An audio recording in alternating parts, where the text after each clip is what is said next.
Hello, welcome back to my channel, Lady T. My name is Natalie. We are going to continue with Professor Layton and Pandora's Box, or the Diabolical Box. Whoa.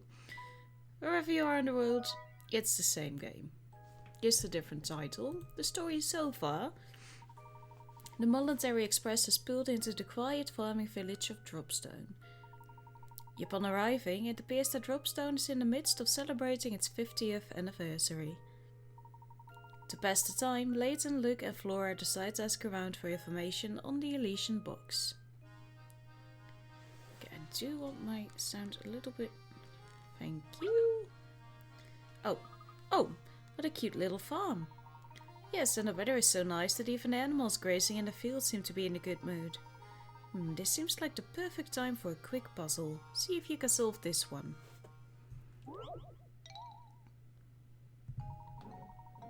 And let's have a look. You have 4 horses, all of which travel at different speeds. In traveling from point A to point B, these horses take 1, 2, 4, 6 hours respectively. One day you decide to move all your horses from point A to point B. However, you can only move a maximum of 2 horses at a time. And you need to ride a horse back to point A each time you return to move your other horses. Knowing you can only move as fast as the slowest horse you're traveling with, what's the fewest numbers of hours it will take to move all the horses? That is a very good question. And the answer should be a very good answer.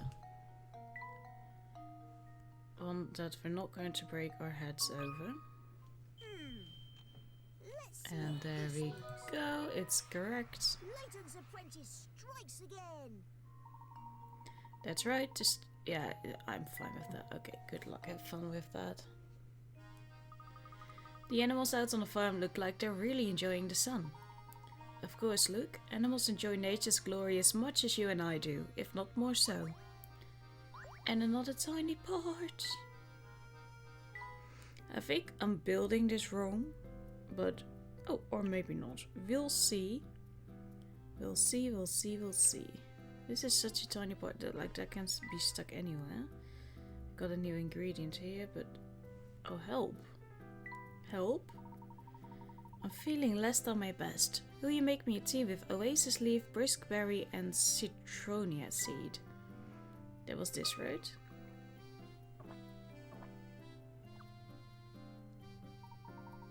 This is splendid, look. This is truly testament to the restorative power of tea. Now that's good tea. Layton seems restored and in high spirits. You found a hint coin at the bottom of the teacup. Okay, well, good. We need a little bit of help. Sometimes we need that. Plans to leave home. I learned something interesting from Dorothea, a maid working from this... oh yeah, we read that already in the last episode. But I think I saved afterwards, not before that. What a lovely farm. It really is, Luke. Hey there, I'm a world traveler, but I'm stuck here until I can score a ticket on the Voluntary Express. I was hoping for a freebie, so I told Mr. Beluga one of my puzzles to break the ice. Unfortunately for me, he got all hot under the collar when he couldn't solve it. Here, maybe you'll have better luck with it. Baggage. Oh, shift. Yeah. What rotten luck. While trying to pick up your luggage, you found that your bag is at the very back of the pile. The porter unloading the luggage claims the other boxes in the hold have prevented him from unloading yours. Use your wits to move all the blocks out of the way and reclaim your luggage. I will try and do that, my good man. Don't get your hopes up too high. It may just be stuck forever. Just saying. And then we can possibly move everything over to this side. And then this is where I'm always like, what do we do now? But if we want to keep things moving, then we have to do stuff like that. You can be moved inside of here. So that we can move the green one out of the way. And then we can move you and quite possibly... haha. And then it's already nicely moved. That goes so incredibly quick. Of course it's wonderful. Very nice. Be sure to show the porter how you did it so that he can get your luggage for you next time. Or he should just do his job. You're a clever lot, aren't you? With people like you around, maybe we might actually solve the mystery of the Voluntary Express. People say that the train occasionally makes a stop at a phantom town found on no map. Could just be a wild rumor though, who knows? An uncharted town? Whoa, I wonder if that's true. I hope it is, because otherwise this game is going to be very short. Whoa, look at the size of the mansion. I bet you could get lost in there. It is impressive to say the least. I'm sure that mess of manor belongs to Mr. Anderson.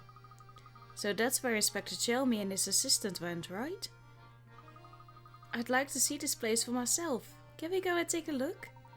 No. For now I think our best course of action is to gather what information we can in the village.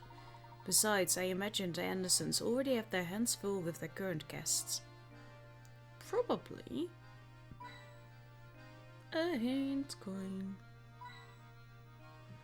And another one. The view from that mansion must be out of this world. Maybe literally. Hey man. Phew. That should do it. Good afternoon. What are you doing there, sir? Me? Oh, I'm just doing a little fishing in this here lake. Sounds like a lot of work. Have you had much luck? Actually, that's a good question. Now that I think about it, how many have I managed to catch today? I don't know. A large net has been cast out in a pond to catch some fish. The pond's surface is small, but it's actually wider underwater, so parts of the sunken net are no longer visible from the surface. Assuming that there are no tears in the net and the whole rim of the net is constructed of a single length of rope that ends on the shore, how many of the fish visible in the pond will be caught when the net is pulled up? That is a very good question, sir. Because we see that it goes in here. So you would be caught. Like the inside is here. You would be caught. You would be caught. You and you. You two. You would be caught. So I think we have a 1, 2, 3, 4, 5, 6, 7. If my math is mathing correctly. Oh, there we go. And I think might have made... Oh, we did it right. That's right. To solve this puzzle, you need to imagine how the unseen parts of the net connect, which should look something like the illustration above.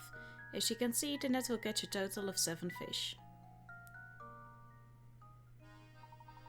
Woohoo, what a haul! Tonight I feast like a king. Like a good king. Oh, we can't go anywhere else. Oh, hey Chelmy! Oh, it's Inspector Chelmy. Well, look who it is. Hello, Inspector.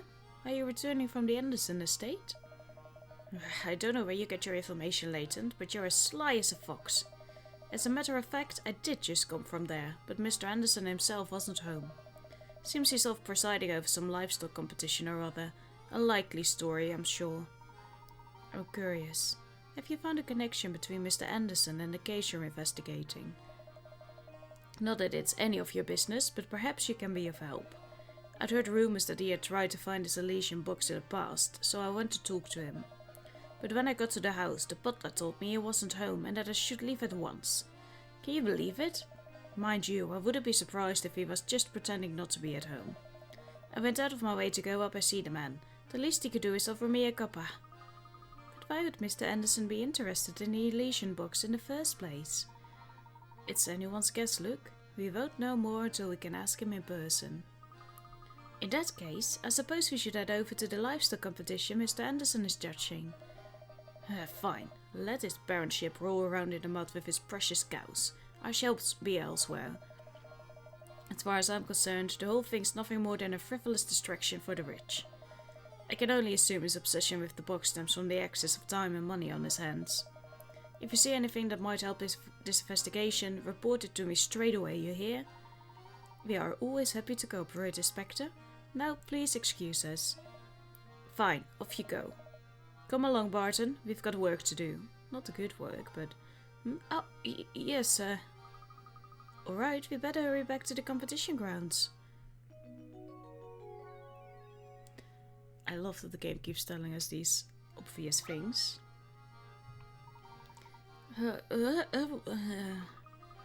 Professor, I think this chap here fell asleep standing up.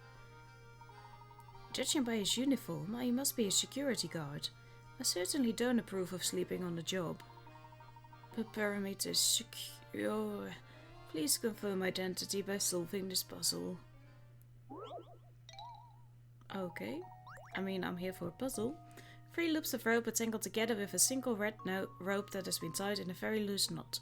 Can you work out how many of the smaller loops of rope would get caught in this knot when the red rope is pulled tight from both ends? Remember, even if a loop passes through the knotted part of the red rope now, it might fall away when the red rope is tightened.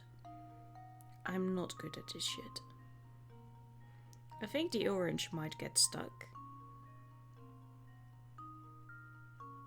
I think green might as well.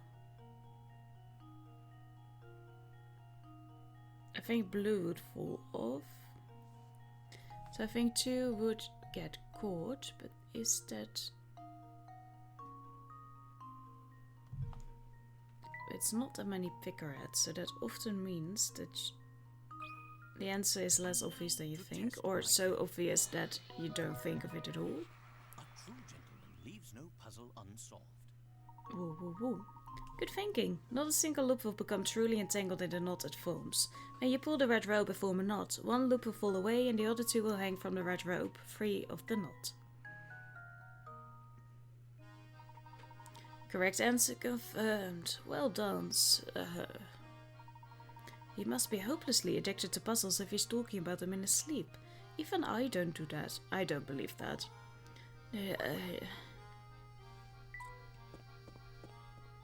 Oh, hi, new guy. Boy, oh boy, I'm in a tight spot. I wanted to make a clean cut in this board, but I botched it right up. It's pretty much useless as it is. Can you think of a way to turn the pieces into a solid square? Possibly. Here we have an oddly shaped board. Since this board is rather unwieldy as it is, you've decided to cut it into 2 pieces and rejoin these pieces to form a square. Assuming you aren't allowed to flip either of the pieces over once the board is cut, where should you make the cut in order to make a square out of the pieces?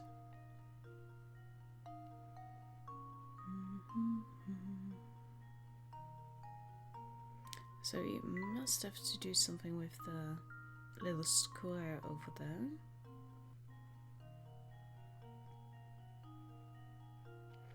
I think that if you would put it, here, I think you put it on, like those cuts.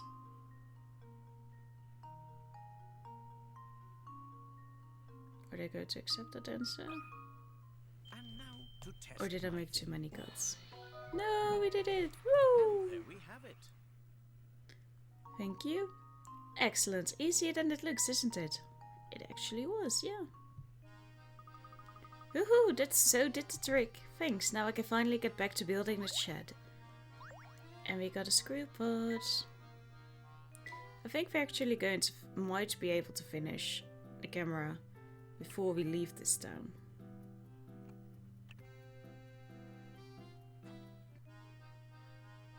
We might be able to.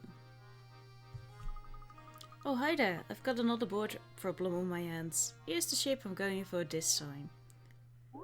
Sometimes people have more than one question. Well, here we have yet another inconveniently shaped board. This one's even more unwieldy than the last, so you need to cut it into 2 pieces that you can reassemble to form a rectangle. Assuming you aren't allowed to flip either of the pieces over once the board is cut, where should you make the cut in order to make a rectangle out of the pieces?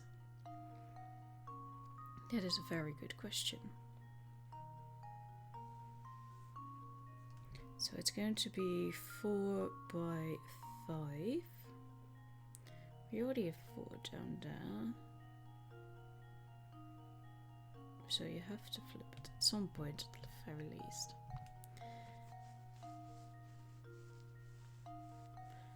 But if you would put it like that, Yeah, it's like the old school S that we used to draw in school. And now to test I my think theory. that you put it like that. Wonderful. Woohoo! Very nice. Aren't these board cutting puzzles fun? There's something. You're really something else. Something amazing. I thought I'd have to scrap this board, but now I can use it to build my shed. We got another piece of the camera.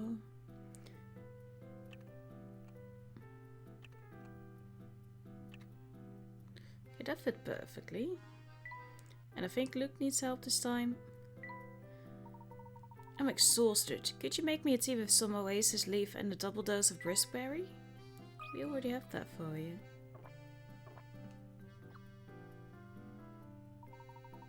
Oh, this tea sure hits the spot. It's sweet and it's got me ready to start walking again. Oh, that's good tea. Luke seems restored and in high spirits. And we got a hint coin. We're going back to the festival. My goodness, look at this place. Phew, we made it back in time to catch the competition.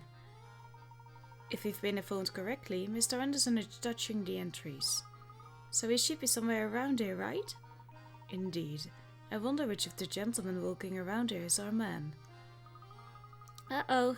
It looks like the two men over there are getting pretty hot under the collar about something. I wonder what the matter is. Just look at that mangy hide. Anyone with 2 eyes can see that's no bovine of mine. I know what's going on here. Someone swapped my prize cow for this low-class hiver. Well, what do you want me to do about it? Can you at least point out which cow is yours? Now, how do you expect me to do that? Oh dear, this is going to get ugly. What's wrong, mister? This fella here seems convinced someone swapped his prize cow for another cow. I'm telling you, that ain't no cow of mine. My girl's perfect from horns to tail. See what I mean? There's just no convincing him. We can't start a contest with him carrying on, but I don't know how we could clear the situation up. I'll take care of this. The cows are sure to know if any monkey business has gone on. Of course, why didn't I think of that myself? I'll leave this one to you, Luke. Excuse me, ladies. Can you help us out here? No moo woo. I see. Moo woo moo. Did you find out anything of use? I certainly did. If I had to sum up a conversation, it would go something like this. Misinformation. 5 cows are grazing at the festival. 2 of them are true moo cows, a breed that only tells the truth. The other 3 are no-hay cows, a different variety that always lies. Use the following statements from each cow to work out which cows are liars.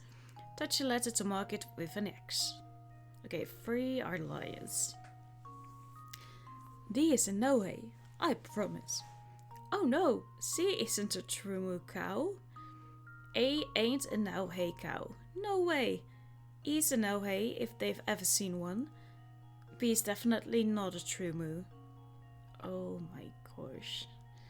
Okay, so D is a no-hay, I promise. So let's assume that A is correct. That she is a true moo. What the fuck? Okay, that means that D would be lying. E is a no-hay if I've ever seen one, so that's a true moo. And if E is correct, then you are a no-hay. And then she's lying, so you are a true moo, actually. True moo, she ain't a no-hay cow, no way. So if that would be true. And you are no-hay. And is someone saying something about E? Yeah. And E is an... But D is true. Okay, I'm confused. Okay, so I don't think it's... So then A, C, and E are lying. Here goes. If I did it correctly. Yay! That was almost too easy. That's right, because A, C and E are no-hays. If you assume each cow to be a no-hay or a true moo and run for each of the cow's statements, you'll eventually realize that the only time there can be 3 no-hays is if they are A, C and E. It looks like these 2 ladies swapped places while waiting for the competition to start. Things should be all sorted out now, though. Oh, you betcha. Look at that build, that lustrous sheen, that soulful gaze. That's my cow, no doubt. So everything's okay then? Better than okay, kid. With my darling back, I'm a shoe-in for that blue ribbon. Thanks. Well, look, you certainly have a way of animals. Oh, it's nothing really. Look over there, you two. They're about to announce the winner. And the winner of this year's Dropstone Dairy Crown is... the derpy looking cow? Oscar show-stopping bovine beauty, Moo Tilda. Hold on now, you mean to tell me my sweet behemoth didn't take first place? You shouldn't have swapped your cow back, Clever. If you'd kept quiet, you'd be the winner, eh? I was robbed! Robbed! The competition must have been rigged. Rigged, I tell you. To think he went through all that trouble to get his cow back and ended up losing because of it. Yes, I suppose it goes to show that things don't always go as planned in life. Right you are, Professor. Say, shouldn't Mr. Anderson be around here now? It's going to take some effort to find him in a crowd this dense. Let's look around a bit. Hi. You have heard the old saying, the clothes make up the man? Well, from the look of your duds, I say you've got your act together, so try this puzzle on for size. Oh hi. A, B and C each started off with shirts and trousers of the same color. A wore red, B wore blue and C wore white. They were then blindfolded and swapped items of clothing. After they took their blindfolds off, here's what they said. No one's shirts and trousers match. Okay. It looks like C is the only one of us who didn't keep any of his original clothes. I don't know if I like these red trousers. Okay, so you have that and then you have blue. No one's shirts and trousers match. It looks like C is the only one of us who didn't keep any of his original clothes. Okay, so you did keep some of your original clothes. So then...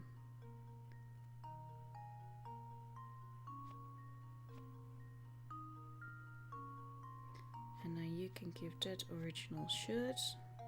Now we all have something. And now to test my theory. Whoa, whoa, whoa! Ha! Wonderful. Nicely done. You know that C is the only one not where... yeah, it doesn't need that much of an explanation, thank you. Shirts and trousers that don't match are the epitome of tacky. That's fashion rule number 1. Rule number 2?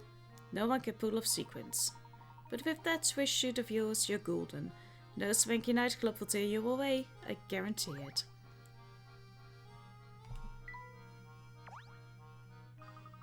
We never did manage to meet Mr. Anderson, did we? Yes, what a pity. I had a feeling he'd provide us with a lead on the Elysian box. Hey there, fellows. I haven't seen you around these parts before. I heard you chatting about Mr. Anderson and thought to myself, hey, I can help. Here, I'll point him out. You will make me puzzle for him. I just saw Mr. Anderson around here a minute ago. He shouldn't be too hard to spot with that beard and hat. Yep, he's a real gentleman and he always looks smart with his cane and a dapper little bow tie. Oh, and he doesn't wear glasses in case you're wondering. Look, here he is now. Using the clues in the above statement, can you find or circle Mr. Anderson in the crowd? I think it's going to be you. Consider this puzzle solved. There we go. Ha! Wonderful. Good eye, it looks like the wind tried to carry off Mr. Anderson's hat. Because why else would they draw attention to the man? Good day, sir. I'm searching for one Mr. Anderson. Might you be him? The one and only, my friend. And with whom do I have the pleasure of speaking? The name is Professor Layton. My friends and I have come to this fine place in search of the Elysian box. I thought a man of influence such as yourself might be able to offer us some direction. Elysian box, you say? Why would you want to go chasing after a thing like that? I take it you are familiar with it? Familiar? No, I've heard the rumors, of course, and I know it's referred to as Pandora's Box. I also believe my dear mother once searched for the very box of which you speak.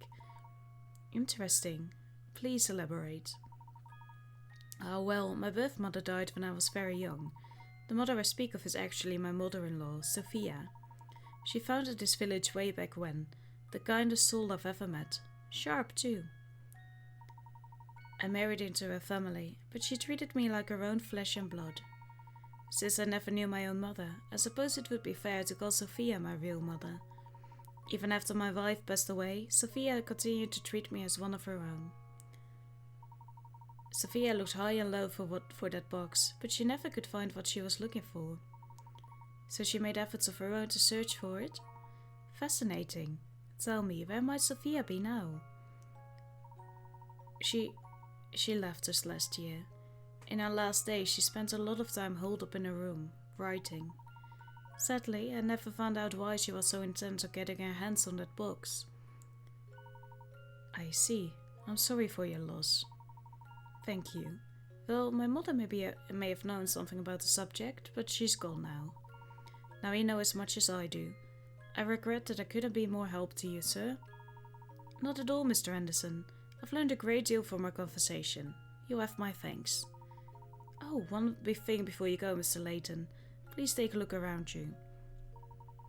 These picturesque hills, these happy people, Dropstone has been blessed with so much. Sophia built this place from scratch into a village full of warmth and camaraderie. Dropstone must never be allowed to wither and die like so many other villages. After all, this place owes its current prosperity to the many sacrifices she made. Ah, forgive my ramblings. Once I start talking, I sometimes have trouble stopping. Enjoy your time in Dropstone and be well. Good day. I was kind of trying to see if I could see Don Paolo here again, but we don't. Looks like there was another dead-end lead. Oh, I wouldn't say that, look. It would appear this village is inextricably linked to the Elysian Box. I also find Mr. Anderson's choice of words interesting. I wonder what he meant by sacrifices. Well, that is something for us to ponder later. For now, let's make our way to the station. Alright, Professor? Yeah, we know game, thank you.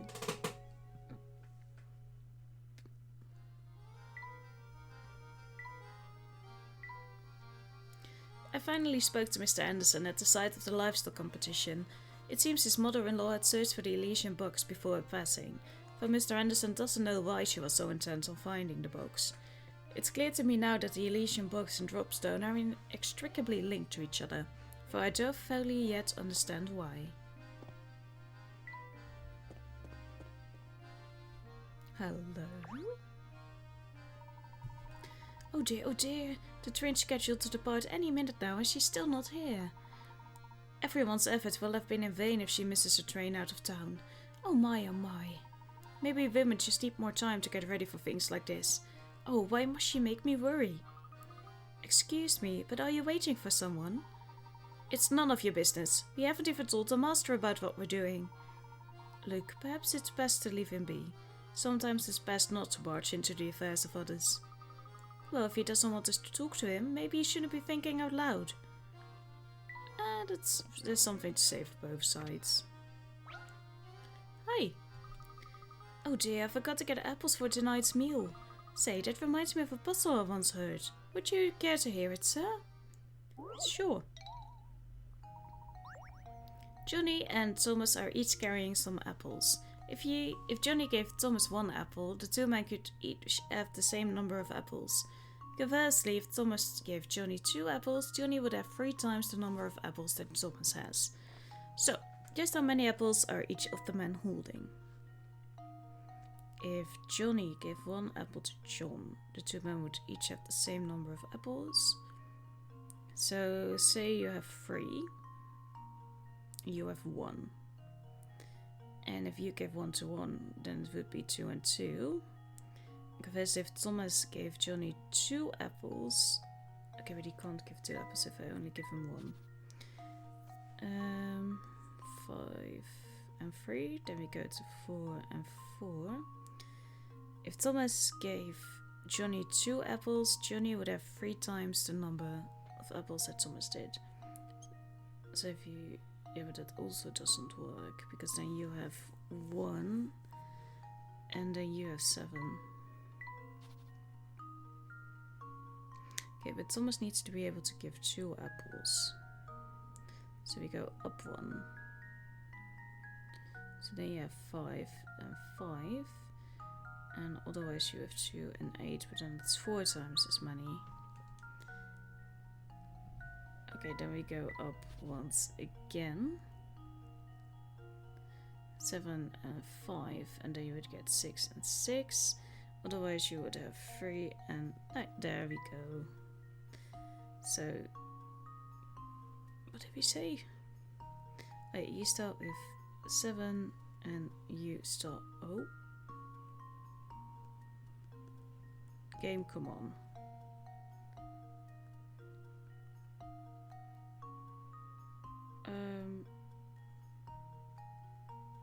Oh no, the game is stuck.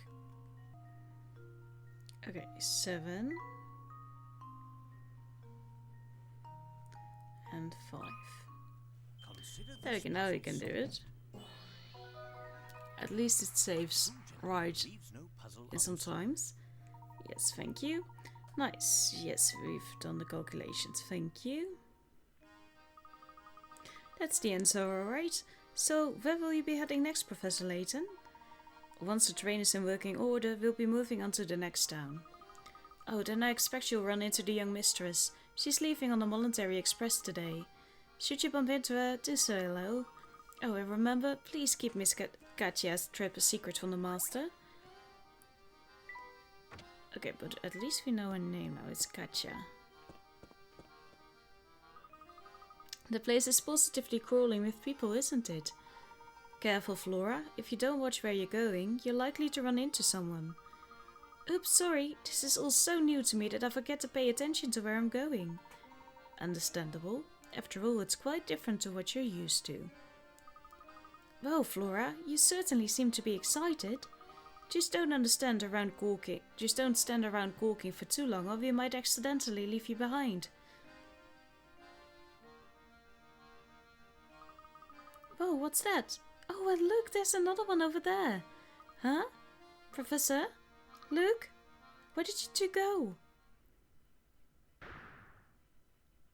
Oh. Eee! Oh no! Professor Flora's gone. Oh dear, we must have become separated in the crowd back there. Let's retrace our steps. It's going to be awfully hard to find her with all these people about. Now, where could that girl have gone off to? Ew. Flora, where did you run off to? Sorry, there were so many people that I must have lost you. I turned to look at something and before I knew it, you two were gone. Well, I'm relieved you found your way back to us. With so many people around, who knows how long it could have taken us to find you. I'll be more careful from now on, I promise.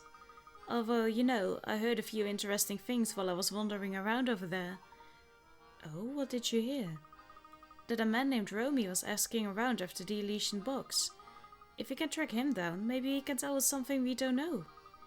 I heard from one person that he's been wandering around near the station. That is interesting news. Let's head to the station and see if we can find this Romy. Good on you, Flora. That's some top-notch intelligence you gathered out there. Hehe, oh, it was nothing. We go look for a man named Robbie. Hi. Eeny, meeny, miny, mo. Gosh, I just can't decide. Oh, hi there. Do you need something or something? We are currently in search of an item known as the Elysian Box. Does that name ring any bells? The Elysian Box? Nope, never heard of it. But I do know a great puzzle about a box. Check it out. It's not what we were asking.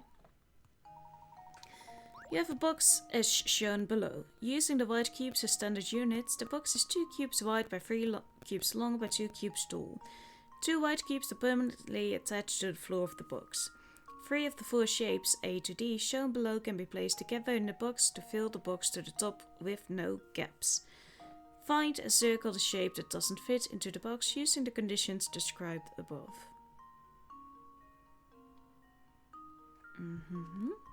So I would say put C down, right?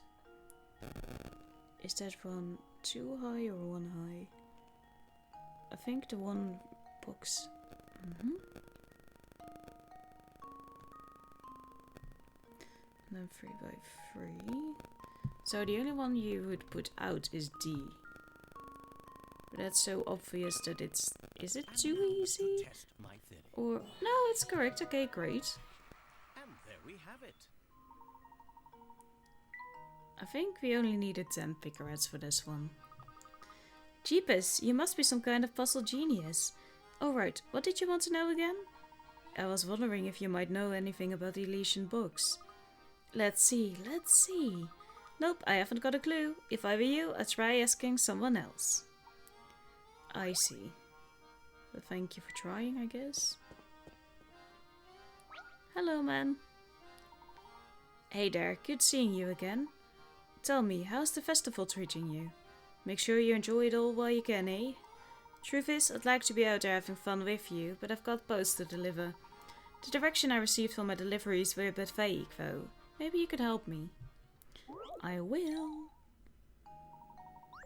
Below our houses A, B, C and D, each of which is a different color.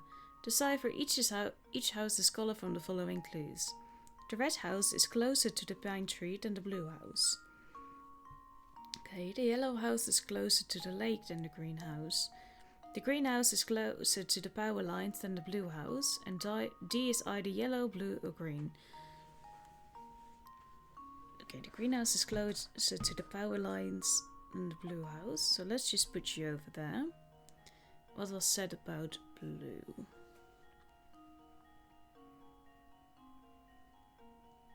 The red house is closer to the pine tree than the blue house. Okay, but these are the yellow, blue or green.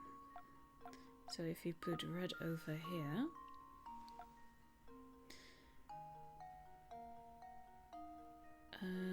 the red house is closer to the pine tree than the blue house. So now we put you over there.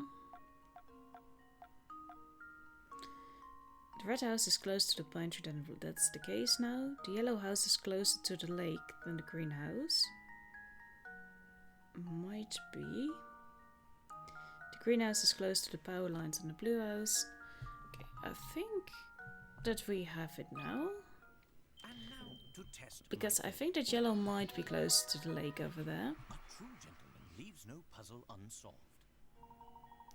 That's right, this is one of those puzzles where you need to use the given conditions to deduce the answer. Ah, now I understand. Right, I'd better get moving. No rest for the postman and all that. Hey, Grumpy. I must admit, I was skeptical at first, but you really know how to communicate with those cows. Everyone's been visiting their buns to get Dropstone ready for today's festivities. Thank goodness you've saved the day. It would have been a mess if that spat back there ruined the celebration. Yep, everyone's been working like mad. I spent all day yesterday making flags. I helped put them up too, and while I worked I thought up a puzzle. You want to hear it, right? Sure.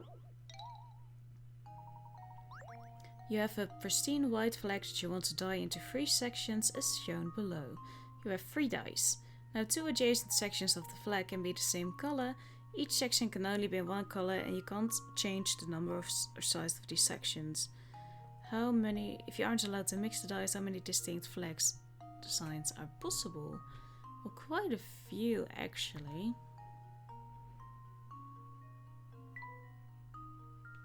After careful consideration, Here goes. we go to 36. Piece of cake. Sharp thinking. Yeah, exactly that. What they said. Pretty good, right? I may be getting older, but I can still cook up a mean puzzle.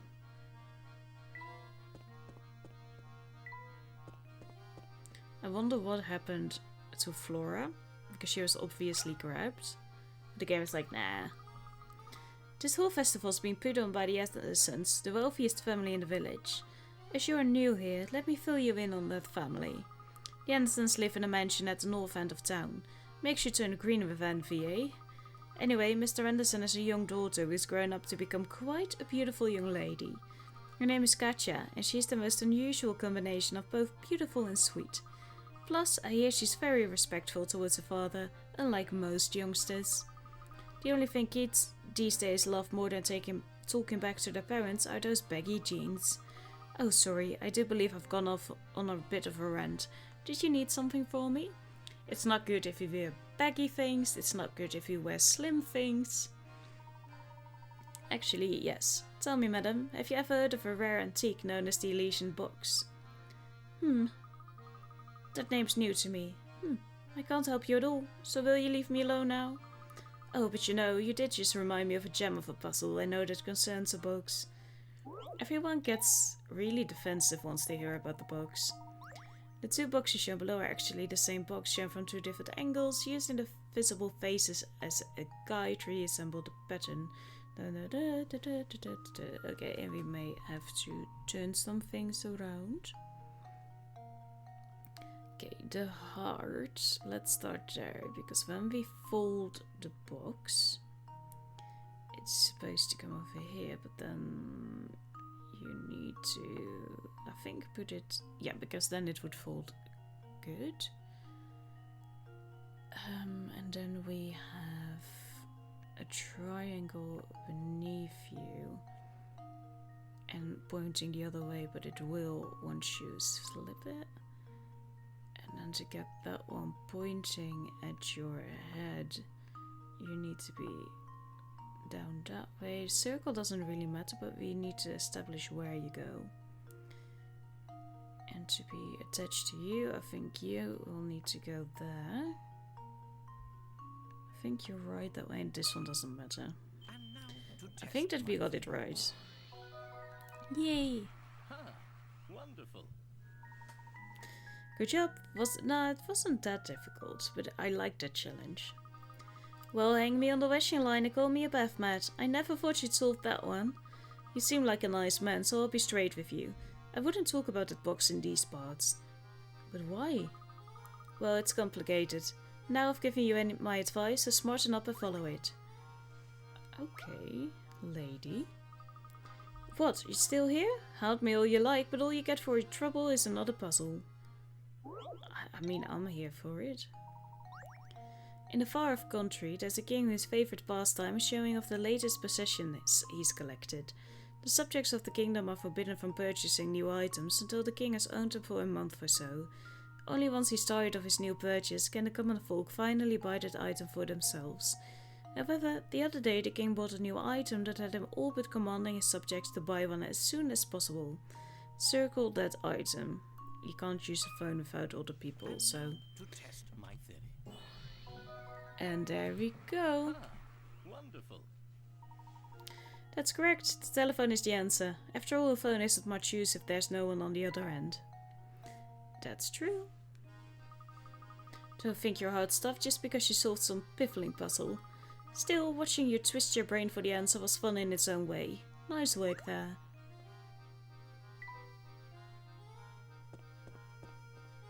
There we go.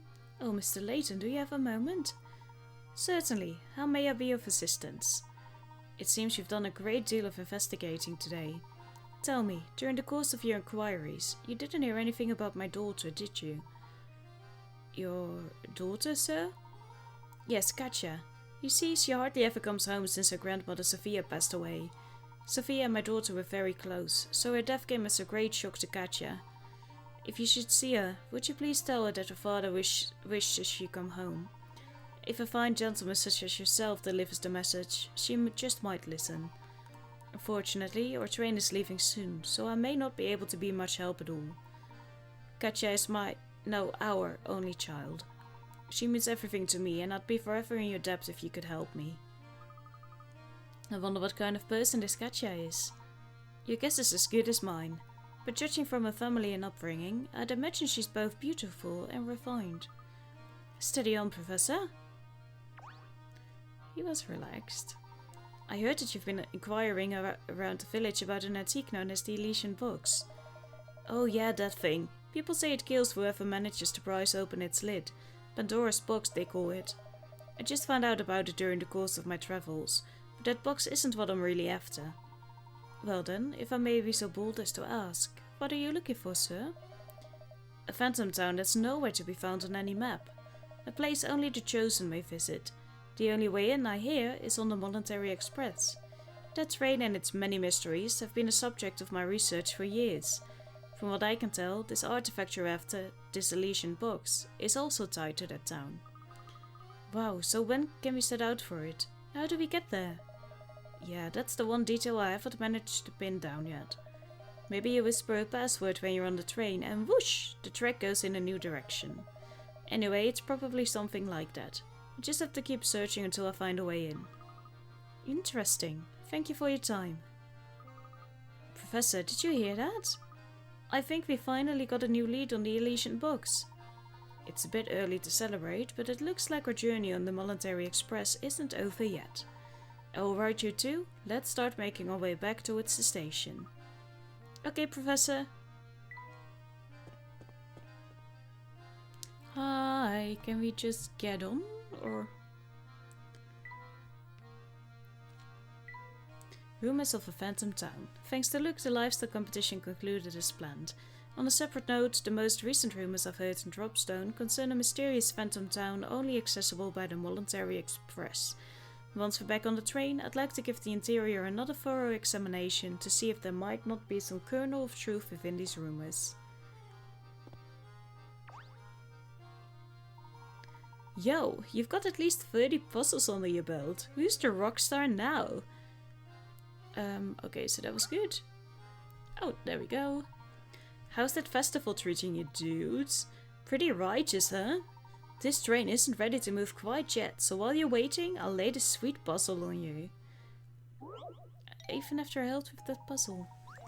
Sammy has 8 chains with 7 links each. He wants to connect all these chains to make a necklace. The jeweler says that it will cost £2 each time he opens and closes a single link. As shown below, Sammy could open one end of each of the 8 chains to make the long necklace. However, that would cost £80, and the truth is that there's a cheaper way to get the same result. Using the cheapest method possible, how much will it cost to make the necklace?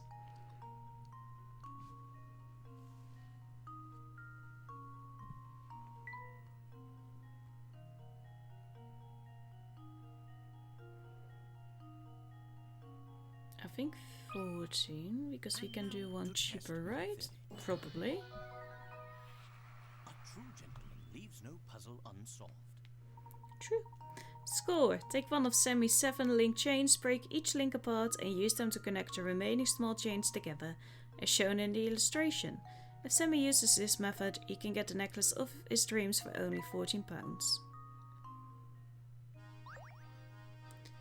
Thank you.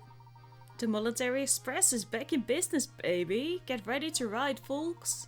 Hey, you guys better hurry back to your seats, cause this train is ready to rock. And we got all the puzzles.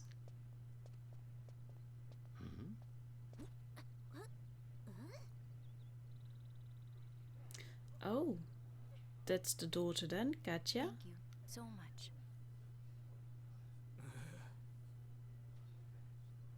The whole town came to greet her. Her grandmother had purple hair too.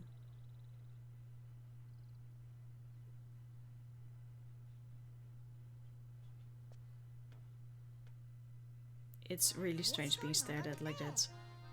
I believe we may have stumbled upon Mr. Anderson's dear daughter. That's a cracking send-off she's having. Considering the size of the party, I doubt she's just going on holiday.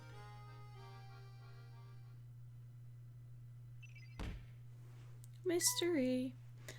Katia is the only daughter of Dropstone's most influential man, Mr. Anderson, and has boarded the Voluntary Express. Several villagers came to see her off, yet she travels alone. Where is Katia headed, and why is she making the journey there by herself? Because she's a grown woman and she can? Professor Layton?